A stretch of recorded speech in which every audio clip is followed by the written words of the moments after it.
Assalamualaikum warahmatullahi wabarakatuh. Alhamdulillahilladzi an'ama 'alaina bi ni'matil iman wal islam. Asyhadu an la ilaha illallah wahdahu la syarika lah wa asyhadu anna Muhammadan abduhu wa rasuluhu la nabiyya ba'dahu. Salatu wassalamu ala Rasulillah wa ala alihi wa sahbihi wa man tabi'ahu wa walah, amma ba'd. Ma'asyiral muslimin, jamaah salat zuhur rahimakumullah. Alhamdulillah, kita sama-sama memanjatkan puja dan puji syukur kehadirat Allah Subhanahu wa taala. Di siang hari ini kita kembali diberikan kesehatan dan kesempatan oleh Allah Subhanahu wa taala untuk sama-sama menunaikan kewajiban kita sebagai hamba yang beriman kepada Allah, hamba yang mampu mensyukuri nikmat Allah. Ketika kita diberikan suatu nikmat, maka kita harus bersyukur, tidak hanya mengucapkan alhamdulillah, tapi juga mempergunakan nikmat itu untuk ibadah. Ketika Allah memberikan kita nikmat sehat, nikmat panjang umur, nikmat kesempatan, maka itu semuanya kita gunakan untuk ibadah kepada Allah Subhanahu wa taala. Semoga amal ibadah yang kita lakukan mulai dari awal Ramadan sampai hari ini, infak dan sedekah kita, salat sunnah kita, bacaan Quran kita, semua amal ibadah yang kita lakukan diterima dan dilipat gandakan pahalanya oleh Allah Subhanahu wa taala. Salawat dan salam senantiasa tercurah kepada Rasulullah sallallahu alaihi wasallam, kepada keluarga dan sahabatnya, dan kepada kita semua umatnya yang senantiasa istiqomah mengikuti sunnah-sunnahnya. Ma'asyiral muslimin, jamaah salat zuhur rahimakumullah. Pelaksanaan ibadah Ramadan mulai dari berpuasa di siang harinya dan salat sunnah serta tadarrus dan zikir di malam harinya, tujuannya tidak lain adalah untuk membentuk manusia menjadi pribadi yang bertakwa. Kita sama-sama hafal ayatnya, surah Al-Baqarah ayat 183. Ya ayyuhalladzina amanu kutiba alaikumus syiyam kama kutiba alal ladzina min qablikum la'allakum tattaqun.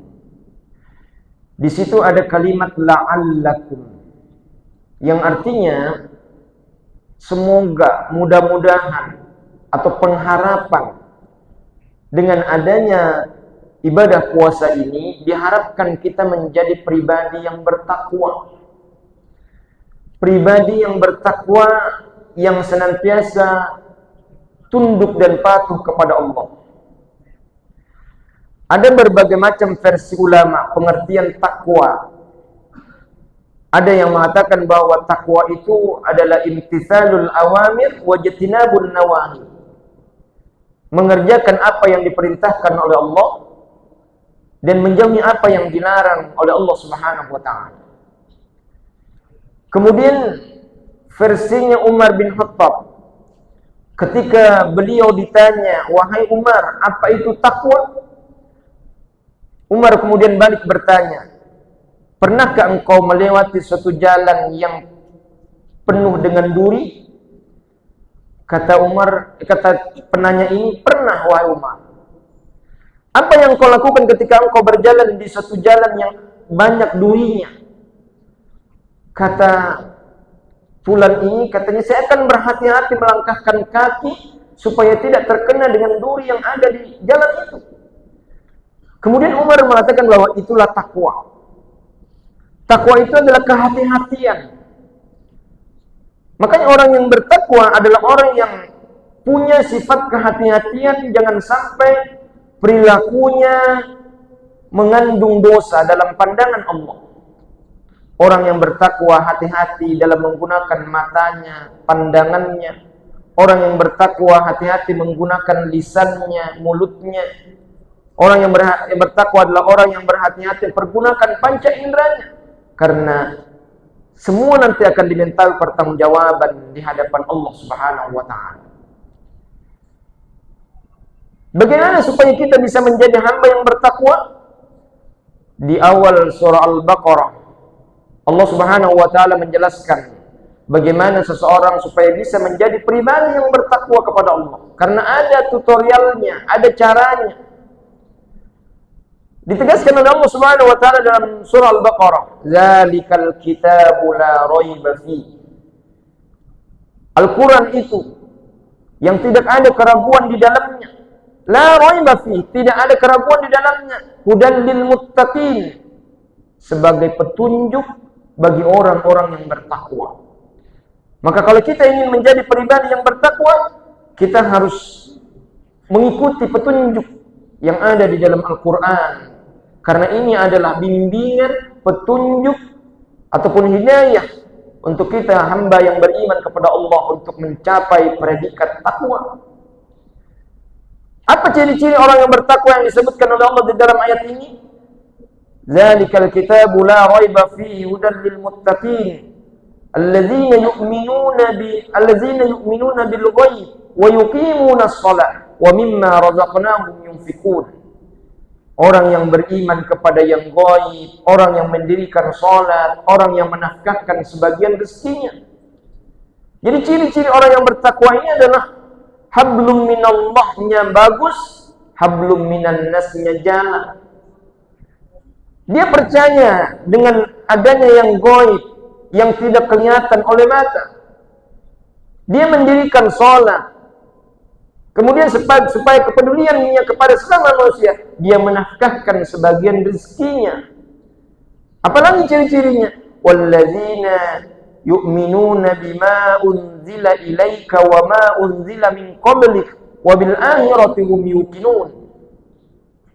Percaya, beriman kepada Al-Qur'an, beriman kepada kitab-kitab sebelum Al-Qur'an, dan yakin dengan adanya akhirat. Yakin dengan adanya akhirat. Maka orang ini, kata Allah Subhanahu wa taala, ulaika ala hudam mir rabbihim wa ulaika humul muflihun. Mereka itulah orang-orang yang mendapatkan hidayah, mendapatkan petunjuk dari Allah. Melalui apa? Melalui Al-Qur'anul Karim.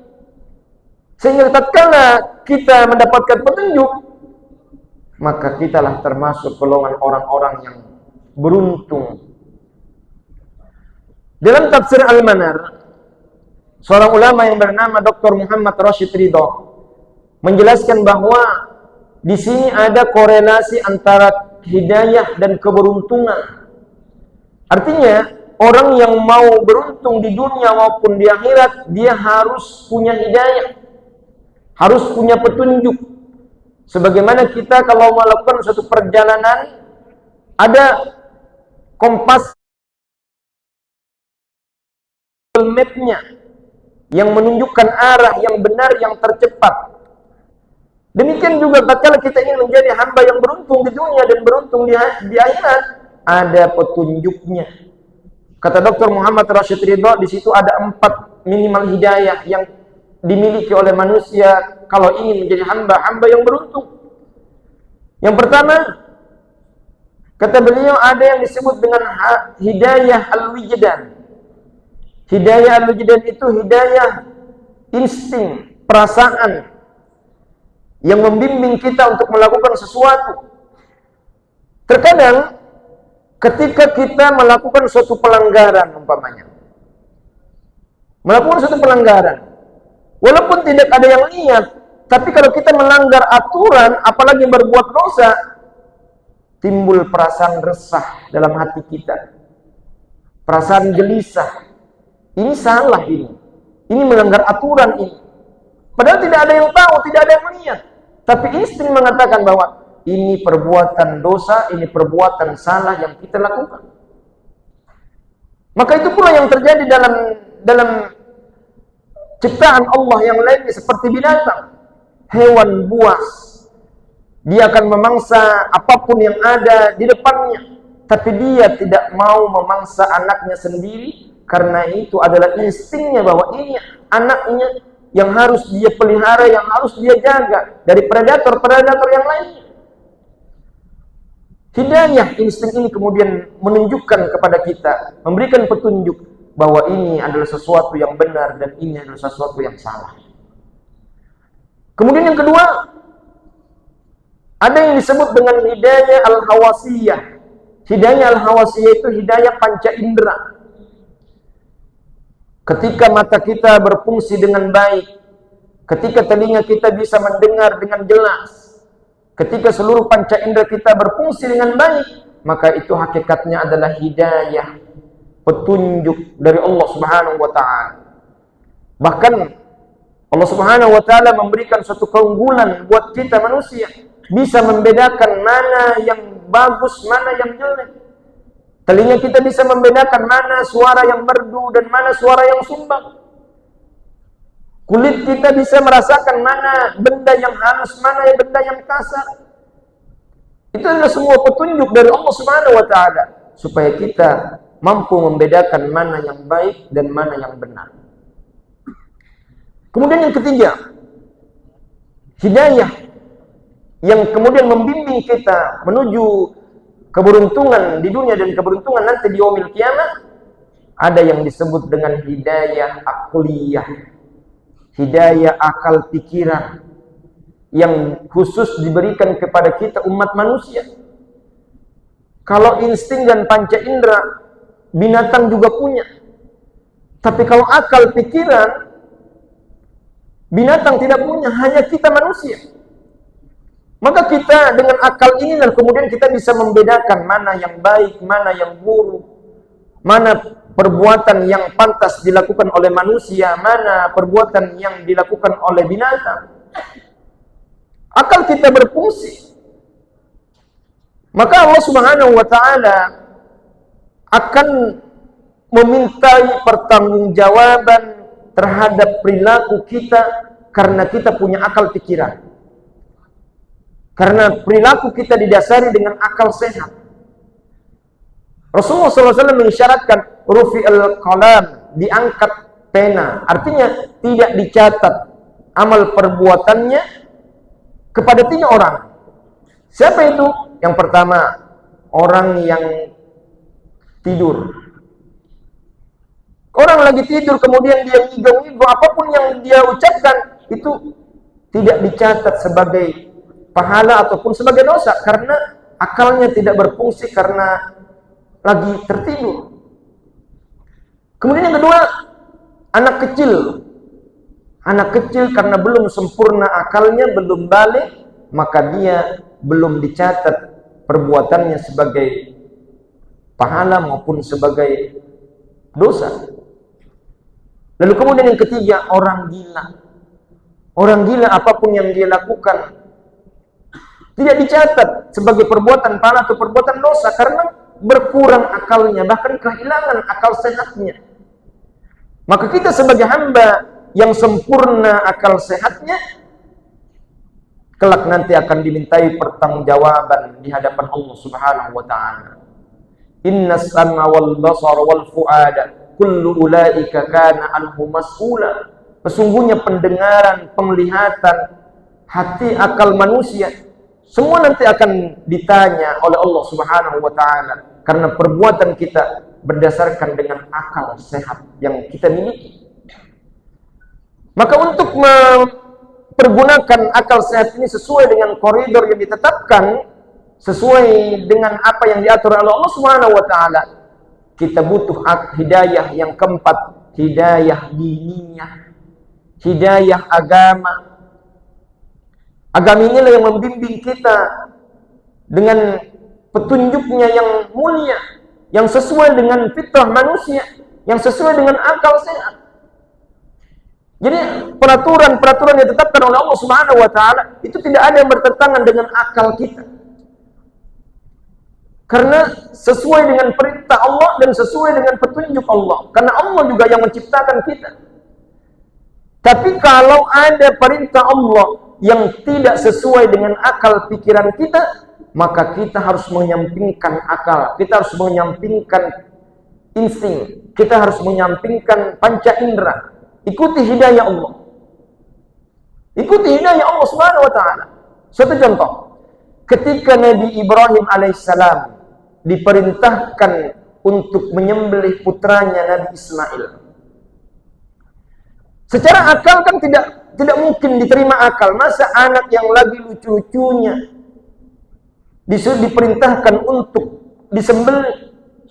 Secara insting pula, orang tua mana yang tega dan sanggup menyembelih anaknya sendiri? Panca indera pula tidak berfungsi waktu itu, karena bagaimana bisa mata ini melihat anak disembelih sendiri? Tapi ini adalah perintah Allah Subhanahu wa taala. Nabi Ibrahim menyampingkan instingnya. Nabi Ibrahim menyampingkan panca inderanya. Nabi Ibrahim menyampingkan akal sehatnya, karena ini adalah yakin perintah Allah Subhanahu wa taala. Akhirnya dia laksanakan perintah itu, dan Allah pun menggantikan anaknya dengan seekor kambing. Allah angkat derajatnya sebagai Khalilullah, kekasihnya Allah, dan anaknya pun juga diangkat menjadi seorang nabi karena kesabarannya mentaati aturan orang tuanya. Hari ini kita berpuasa sebulan penuh. Allah Subhanahu wa taala mewajibkan kutiba alaikumusiyam, diwajibkan atas kamu berpuasa. Kalau secara akal sehat, kadang-kadang kita berpikir, emang kita sanggup menahan lapar dan haus selama 30 hari? Emang kita kuat menahan lapar dan haus dari terbit fajar sampai terbenamnya matahari? Tapi ini adalah perintah Allah. Allah Maha tahu apa yang diperintahkan untuk kita, maka kita jalani. Kita sebagai hamba yang beriman, kita kesampingkan insting kita, akal pikiran kita, panca indera kita. Ini adalah perintah Allah, maka kita jalanilah. Menahan lapar dan haus sebulan penuh, berpuasa di bulan Ramadan, dan alhamdulillah tidak ada orang yang meninggal karena kelaparan, karena puasa. Tapi karena kelaparan mungkin saja ada, tapi karena puasa insya Allah tidak akan ada, karena Allah Subhanahu wa taala Maha tahu terhadap apa yang dilakukan oleh hambanya. Masyarul muslimin, jamaah salat zuhur rahimakumullah. Maka disinilah perlunya hidayah diniyah, hidayah yang datangnya dari Allah Subhanahu wa taala. Bahkan Allah Subhanahu wa taala memberikan jaminan, wa man tabi'a hudaya fala yadhillu wa la yashqa. Siapa yang mengikuti hidayahku, mengikuti petunjukku, mengikuti agamaku, fala yadhillu wa la yashqa, maka tidak akan tersesat dan tidak akan celaka. Allah jamin itu. Justru kalau kita menyampingkan hidayah Allah, jauh dari Allah, jauh dari petunjuk Allah, maka kita akan tersesat, akan tergoda, lalu melakukan perbuatan-perbuatan yang dilarang oleh Allah Subhanahu wa taala, lalu kemudian menghancurkan diri kita sendiri, menghancurkan keluarga kita, menghancurkan dunia kita, apalagi akhirat kita. Tapi kalau kita ikutin petunjuk Allah, fala yadillu wa la yashqa, maka tidak akan tersesat dan tidak akan celaka. Lalu di ayat ini kemudian ada lagi ancaman dari Allah Subhanahu wa taala, wa man a'rada an dzikri fa inna lahu ma'isyatan dhanka wa nahsyuruhu yaumal qiyamati a'ma. Siapa yang berpaling dari peringatanku, berpaling dari petunjukku, berpaling dari Al-Qur'an, apa akibatnya?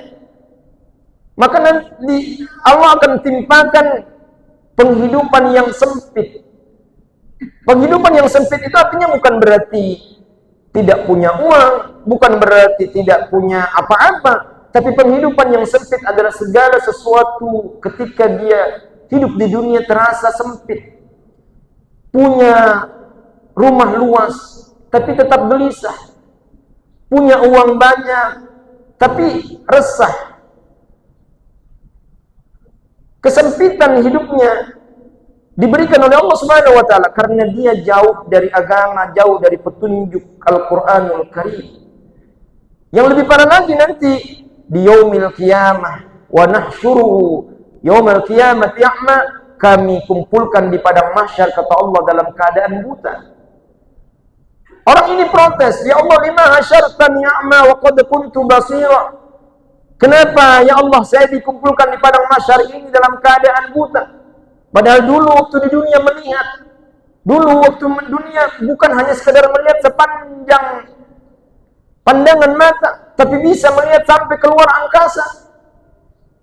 Kenapa di dunia bisa melihat begitu, di yaumil qiyamah tiba-tiba Allah butakan matanya? Allah jawab protes mereka. Apa kata Allah? Wa kadzalika atatka ayatuna fanasitaha. Itulah balasan orang-orang tatkala ketika di dunia, kata Allah, datang ayat-ayat kami, datang peringatan kami, datang hidayah kami, fanasitaha, engkau lupakan hidayah itu. Engkau lupakan petunjuk itu. Seolah-olah tidak ada petunjuk, seolah-olah tidak ada peringatan buatmu. Bahkan dalam surah Al-Mulk, di situ diceritakan ketika orang-orang ini akan dilemparkan ke neraka sa'ir, mereka semua ditanya satu-satu. Sa'alahum hazanatuha alam ya'tikum nazir. Mereka ditanya satu-satu, alam ya'tikum nazir, tidakkah ada peringatan buatmu? Kenapa engkau sampai akan dilemparkan ke neraka sa'ir? Tidakkah dulu ada hidayah untukmu? Mereka mengatakan, bala, ada. Walakin kazzabna, tapi kami dustakan peringatan itu. Sehingga apa yang mereka lakukan? Mereka menyesal ketika dihadapkan, diperlihatkan dahsyatnya neraka. Mereka kemudian menyesal, mengatakan, "Lau kunna nasma'u aw na'qilu ma kunna fi ashabis sa'ir." Kalau sekiranya dulu waktu di dunia kami mendengar peringatan itu, mendengar nasihat itu, ma kunna fi ashabis sa'ir, maka kita tidak masuk ke dalam neraka sa'ir. Jadi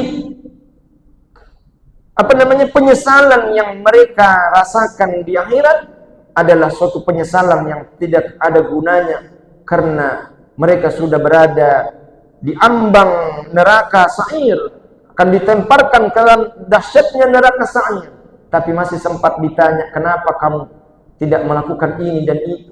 Tidakkah ada petunjuk bagi?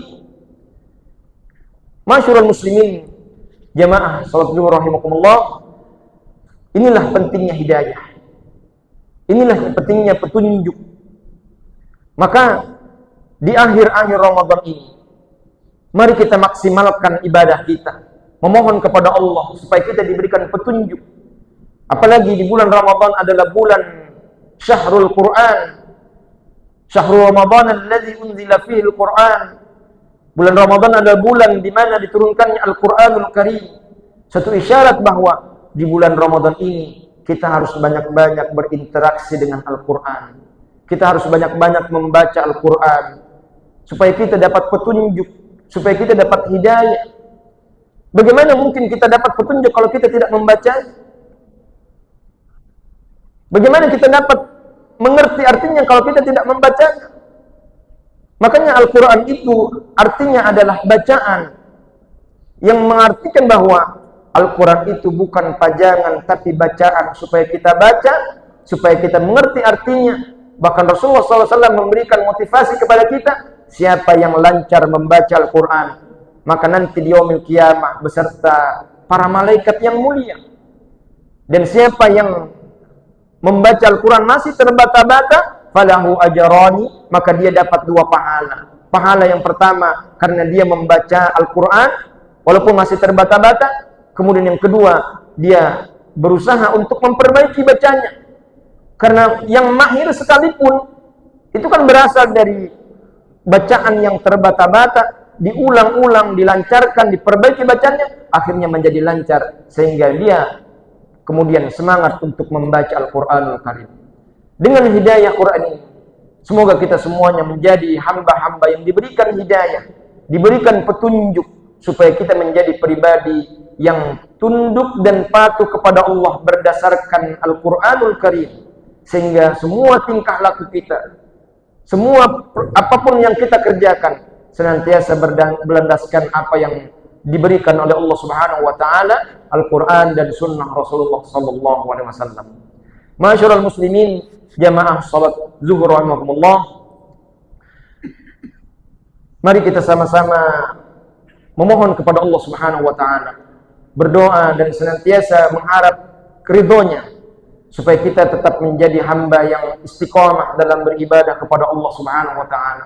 Dikuatkan badan kita mengisi Ramadan ini, terutama di akhir-akhir Ramadan, dengan kegiatan ibadah.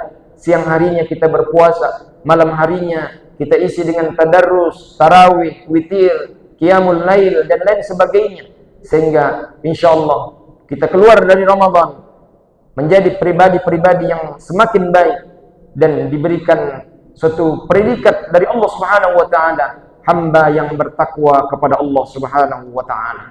Allahumma shalli ala Muhammadin fil awwalin wal akhirin wa sallim radhiyallahu tabaraka rabbana sadatina ashabi Rasulillah ajma'in. Amin ya Allah, amin ya Rahman, amin ya Rahim, amin ya mujibas sa'ilin. Alhamdulillahi rabbil alamin. حمد الشاكرين حمد النائمين حمد يوافي نعمه ويكافي مزيده يا ربنا لك الحمد كما ينبغي لجلالك وعظيم سلطانك اللهم اغفر لنا ذنوبنا ولوالدينا وارحمهما كما ربيانا صغيرا اللهم اصلح لنا ديننا الذي هو عصمة امرنا واصلح لنا دنيانا التي فيها معاشنا واصلح لنا آخرتنا التي فيها معادنا واجعل الحياة زيادة لنا في كل خير واجعل الموت راحة لنا من كل شر اللهم تقبل منا صلاتنا وصيامنا وركوعنا وقعودنا وسجودنا وتضرعنا وتعبدنا وتمم تكسيرنا يا الله يا أرحم الراحمين اللهم إنك عفو تحب العفو فاعف عنا اللهم إنا نسألك رضاك والجنة ونعوذ بك من سخطك والنار ربنا ظلمنا أنفسنا وإن لم تغفر لنا وترحمنا لنكونن من الخاسرين ربنا آتنا في الدنيا حسنة وفي الآخرة حسنة وقنا عذاب النار وصلى الله على محمد وعلى آله وصحبه أجمعين سبحان ربك رب العزة عما يصفون وسلام على المرسلين والحمد لله رب العالمين. Demikian ini saja yang dapat saya sampaikan. Mohon maaf atas segala kehilafan dan kekurangan. Wabillahi taufiq wal hidayah. Assalamualaikum warahmatullahi wabarakatuh.